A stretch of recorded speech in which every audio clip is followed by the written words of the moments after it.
आचार्य गुरुवरीश्वर परम तपस्वी परम हितैषी शांति शिरोमणि पंचवर्ष की जल की त्यागी स्वतंत्रता सेनानी ज्ञान वृद्धि तपो वृद्धि वयो वृद्धि वात्सल्य मूर्ति आचार्य श्री स्वामी नेमी सागर जी महाराज की जय।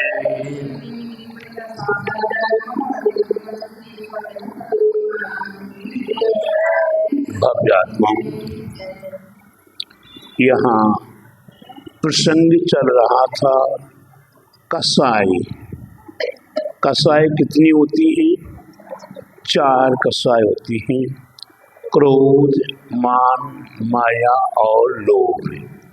इन चारों कसाओं में मैंने आपको 3 प्रकार की कसाओं को बताने का संक्षिप्त रूप में प्रयास किया है। आज लोभ पाप का बाप बखाना, सारे पापों का मूल है लोभ कसाई। ये लोभ कसाई हिंसा भी करा देती है, ये लोभ कसाई झूठ भी बुलवाती है, ये लोभ कसाई चोरी भी कराती है, ये लोभ कसाई के माध्यम से व्यभिचार आदि भी हुआ करते हैं और लोभ कसाई के माध्यम से महापाप परिग्रह भी संचित हुआ करता है। ये एकमात्र लोभ कसाई 5 पापों को कराने में सक्षम है। आप पूछेंगे कैसे हैं? तो हमारे आचार्यों ने बहुत अच्छे उदाहरण के माध्यम से हम भव्य आत्माओं को बताने का प्रयास किया है। कैसे बताने का प्रयास किया है कि बनारस विद्या का महाप्रकांड स्थान है और वहाँ पर अनेकों बालक विद्या अध्ययन करने के लिए बनारस पहुँचते हैं।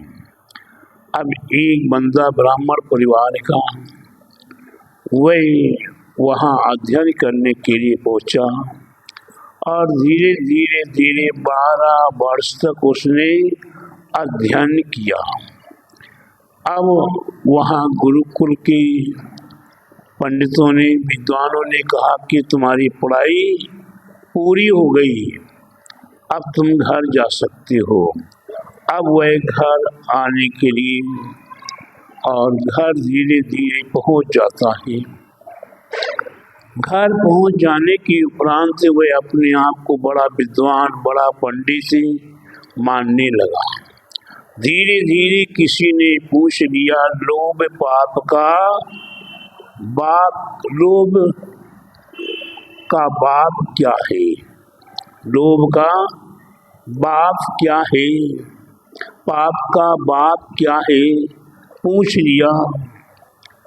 अब वही कहता कि मैंने ये बात तो पढ़ी नहीं, पापों का बाप। धीरे धीरे वो फिर वह विचार करता कि फिर अध्ययन करने के लिए जाना पड़ेगा और अध्ययन करने के लिए जाने को तैयार हुआ। गर्मी का मौसम था, उस समय पर गाड़ी, वाहन, ट्रेन, प्लेन नहीं थे, पैदल यात्रा करके जाना पड़ता था। वह धीरे धीरे बनारस की ओर आगे बढ़ रहा है। एक बस्ती मिलती है और वह थक रहा था। उस बस्ती में एक मकान दिखाई दिया और उस मकान के सामने बरामदा बना हुआ था। उस बरामदे में छाया दिखाई दे रही थी।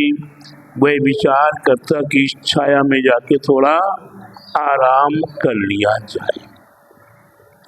ये वह वहाँ आराम करने के लिए बैठ गया तो अंदर से एक बहन जी निकल कर आती है। आप यहाँ कौन है, कैसे हैं? तो उनका सारा परिचय लिया। परिचय लेने के उपरांत उनने उस बहन जी ने कहा कि आप अंदर बाहर क्यों बैठे हुए हो, आप अंदर आके बैठ जाओ। उसने उस बहन जी का परिचय पूछा। क्या पूछा? बहन जी का परिचय पूछा। परिचय पूछने के उपरांत उस बहन जी ने अपना परिचय दिया कि मैं नगर वधू हूँ। क्या हूँ? मैं नगर वधू हूँ, मतलब वेश्या, आप समझते हैं। अब नगर वधू हूँ और अब मैं अंदर कैसे जाऊं? कल के दिन कोई देख लेगा कि ये विद्वान वेश्या के घर में, तो मेरी तो भजीती हो जाएगी। वह वेश्या समझाती है कि आपको यहाँ कोई नहीं देख रहा है, हम और आप दो ही हैं यहाँ। आप बड़े आराम से अंदर आके बैठ सकते हो। मेरी ओर से कोई वो नहीं है।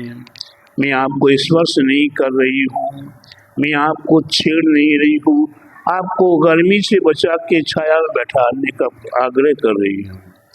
अगर आप नहीं मानते तो एक काम करो, हम आपको 10 सोने की मोहर देंगे। क्या देंगे? 10 सोने की मोहर देंगे।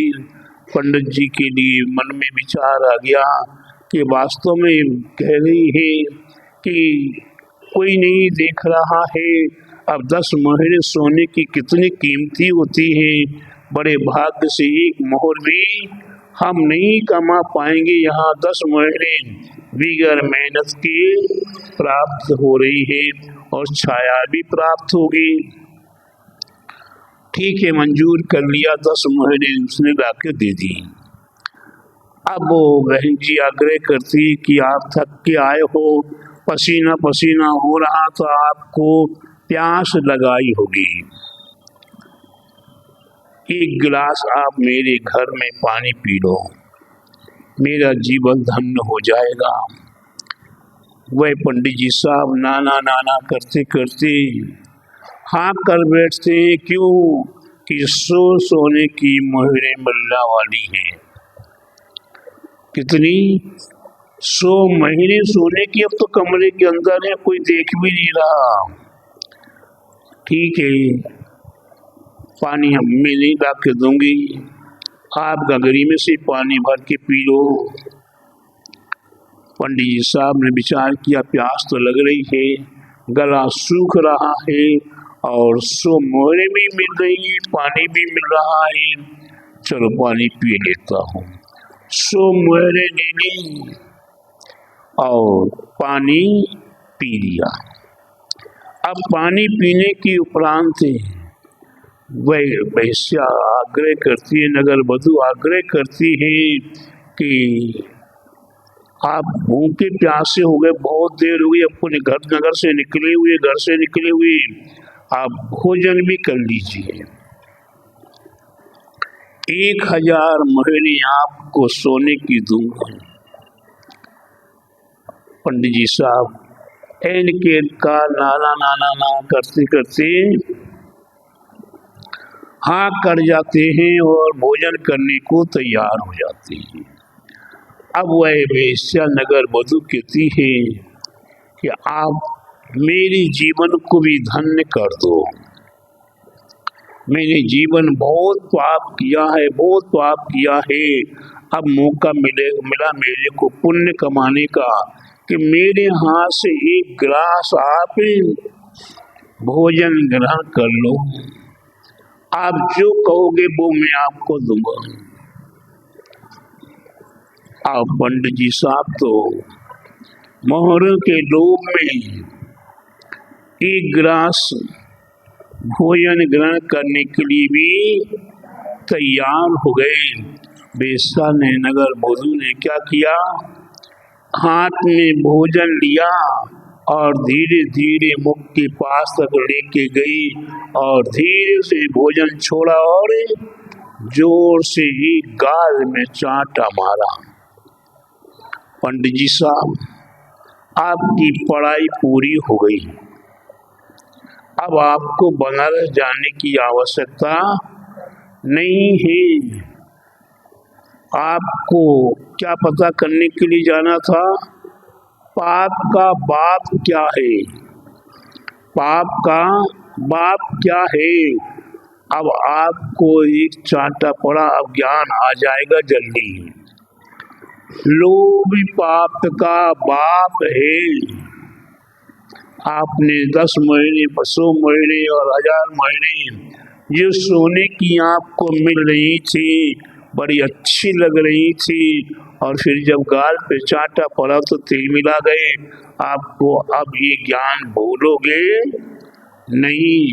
अब पाप का बाप क्या है? लोभ पाप का बाप है। प्यारे बंधु, आज इसी प्रकार से हमारा संसारी प्राणी लोभ के सामने बाप भला ना भैया, सबसे बड़ा रुपया। लोभ के कारण ना माँ दिखाई देती है, ना बाप दिखाई देता है, ना भाई दिखाई देता है। मेरा लोभ पूरा हो। क्या हो? मेरा लोभ पूरा हो, मेरा लालच पूरा हो, मेरी मान कसाई पूरी हो, मेरी कुख्याति लाभ और पूजा। आज इसकी चक्कर में आज सारा श्रावक भटक रहा है, और साथ ही साथ भटक रहा है हमारा साधुगण। क्या?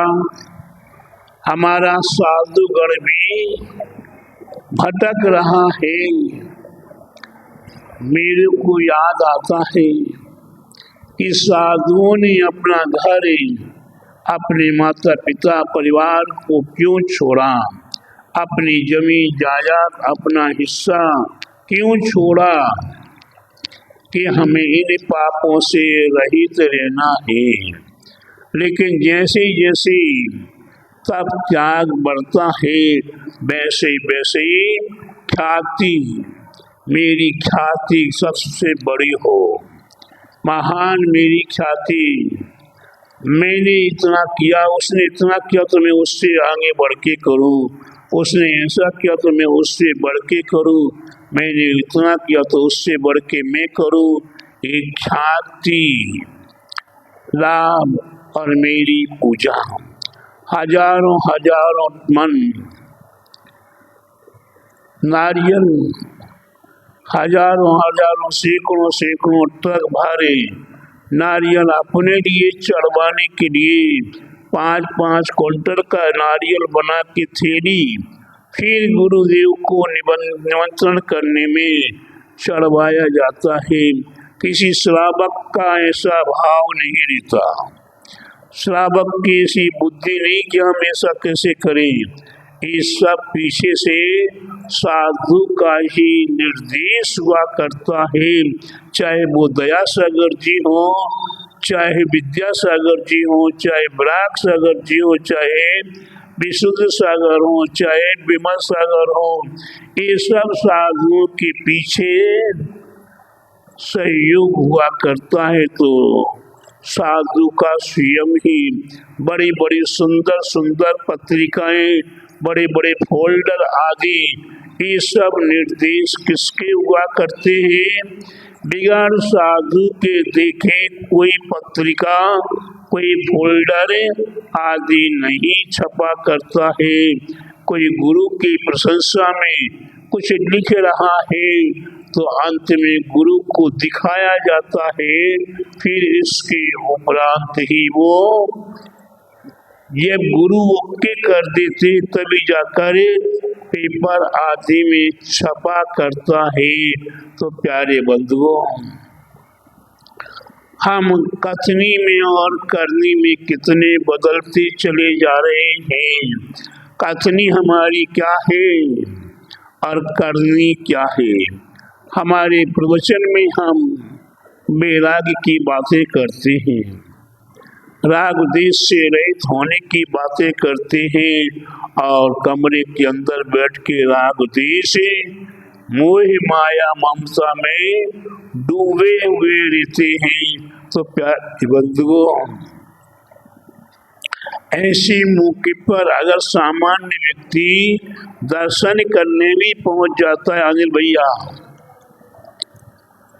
तो उसे कहा जाता है कि अभी तो आचार्य श्री मुनिराज तप में बैठे हुए हैं, ध्यान में बैठे हुए हैं, या कोई विशेष मीटिंग चल रही है। सामान्य व्यक्ति को दर्शन नहीं मिल पाता है। तो प्यारे बंधु, मैं आपसे यही कहूँगा कि सबसे बड़ा पाप है तो लोभ कसाय। लोभ कसाय के माध्यम से एक उदाहरण मेरे को याद आ रहा, छोटा सा उदाहरण है। एक व्यक्ति को अपनी बेटी की शादी करनी थी। क्या करनी थी? एक व्यक्ति को अपनी बेटी की शादी करनी थी और उसके पास खर्च करने के लिए कुछ नहीं था। सोना चांदी आदि देने के लिए कुछ भी व्यवस्था नहीं थी। ऐसी अवस्था में राजा की ओर से एक निर्देश प्राप्त होता है, कोई भी अपनी बेटी की शादी करना चाहे तो उसे राजकोष से सोना प्राप्त हो जाएगा। अब वह विचार करता है घर में कि 2 रत्ती सोना राजकोष से प्राप्त कर लेंगे। धीरे धीरे वह 2 कदम 4 कदम आगे बढ़ा राजकोष की ओर, राजा के पास। तो भाव होता है कि 2 से जब मांगना ही है तो 4 रत्ती मांग लूंगा। और जब वहां पहुंचते पहुंचते राजकोष के पास पहुंच गया, फिर विचार करता कि जब लेना ही है और अधिकार मिल गया कि आप राजकोष में प्रवेश करके जो भी लेना चाहो आप लेकर आ जाओ। अब तो उसके सीमा का कोई पार नहीं रहा। उसने हार भी ले लो, कंगन भी ले लो, कुंडल भी ले लो और जो भी सामान जितना चाहिए उतना ले लो। उसके उपरांत मेरी बहन आएगी, उसको देने के लिए चाहिए। मेरी दूसरी बेटी आएगी, बड़ी बेटी आएगी, उसको भी देने को चाहिए। आदि आदि एकत्रित कर लिया गया था 2 रत्ती के लिए और मन्नो सोना उसने एकत्रित कर लिया। जब वह राज खजाने से राजकोष से बाहर निकलने लगा तो राजा के सामने एक बार पेश होना पड़ता है, राजा को बताना होगा। अब जब राजा को बताया कि मैं ये सोना अपनी बेटी की शादी में लेकर जा रहा हूँ, कितना सोना है? मन भर सोना हो गया। राजा कहते कि ये सोना तुम्हारे योग्य नहीं है, ये सोना तुम्हारे योग्य नहीं है। आदि छोड़ पूरी को भागी, पूरी मिले ना आदि पावे। तुम्हें जो मिल रहा था 2 रत्ती 4 रत्ती 10 रत्ती मिल रहा था, आप उसको छोड़कर मनों में डूब गए।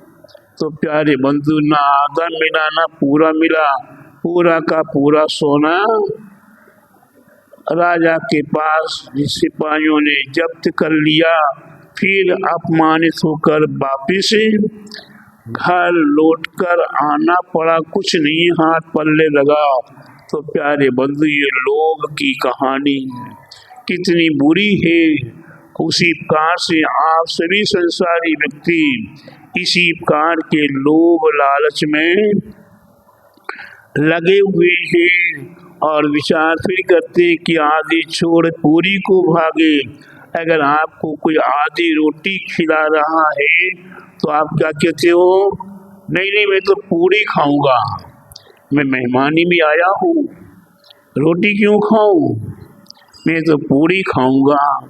और भी अनेकों व्यक्ति खाने वाले थे और वह आधी तो नहीं रही, दूर वहाँ अनेकों थे। एक रोटी निकलती, आधी आधी टुकड़ा करके 4 व्यक्ति को दे देते। वह व्यक्ति देखता रहा देखता रहा देखता रहा, अंत में संपूर्ण आटा समाप्त हो गया, रोटी बनना समाप्त हो गई। अब न आदि मिली न पूरी पाई। तो कहावत है, आदि छोड़ पूरी को भागे, पूरी मिले ना आदि पावे। ये लोभी व्यक्ति की बात है। इसी कार से हम संसारी व्यक्ति निरंतर लोभ कसाय में और जिनके पास लोभ कसाय ज्यादा होता है वही व्यक्ति धर्मद्रोही बनने में तो सक्षम हो जाते हैं। अनिल भैया, जिनके पास लोभ कसाय ज्यादा हुआ करता है, जिनके पास धन वैभव बढ़ जाता है, तो वह धर्मद्रोही भी बनना शुरू हो जाते हैं। कोई भी आचार्य साधु संत या समाज कोई कार्य विशेष करने को तैयार हो, कोई मंदिर का जीर्णोद्धार करने को तैयार हो, वेदी का जीर्णोद्धार करने को तैयार हो, पंच कल्याणक आदि कराने को तैयार हो, तो सबसे पहले विरोध किसका होता है? जिसको कुछ देना नहीं है, जिसको कुछ देना नहीं है, और वह इतना विरोध करता है, अगर मौका आ जाए तो लड़ मरने के लिए तैयार भी हो जाता है।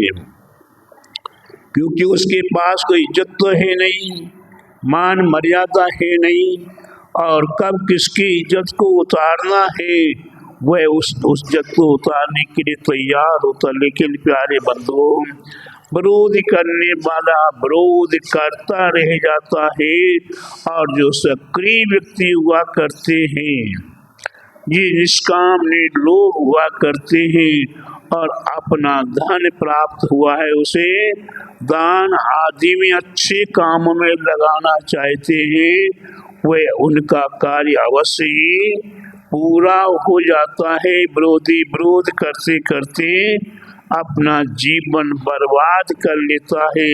इसलिए प्रत्येक भव्यात्माओं को चाहिए कि हमें ऐसी मान, ऐसे लोभ, ऐसे कसाय में हमें नहीं डूबना है।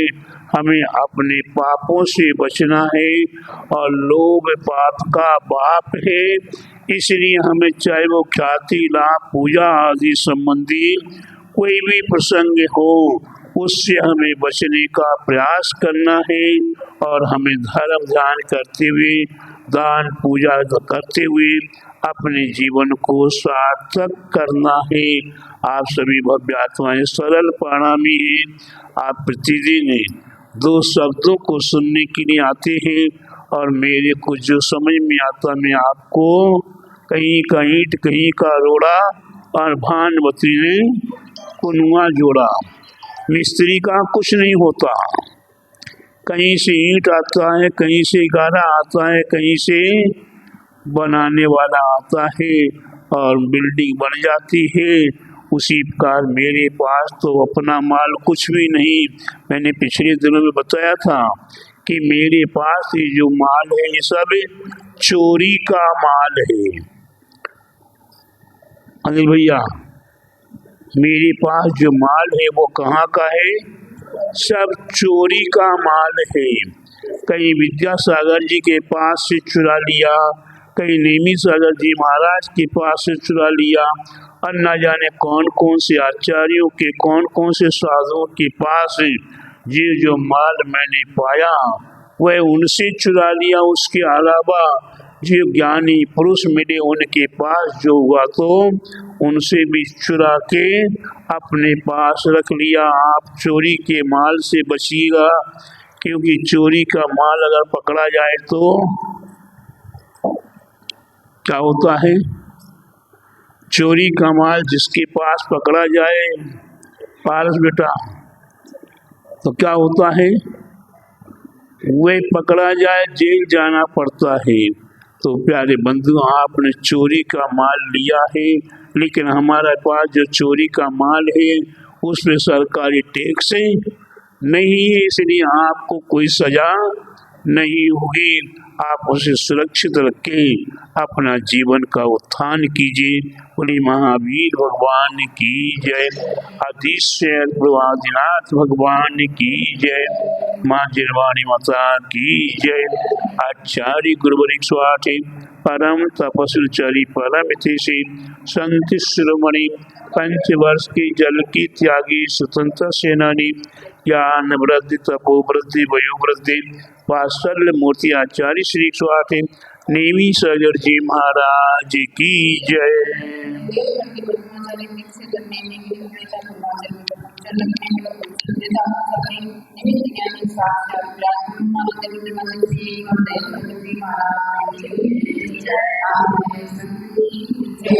जय।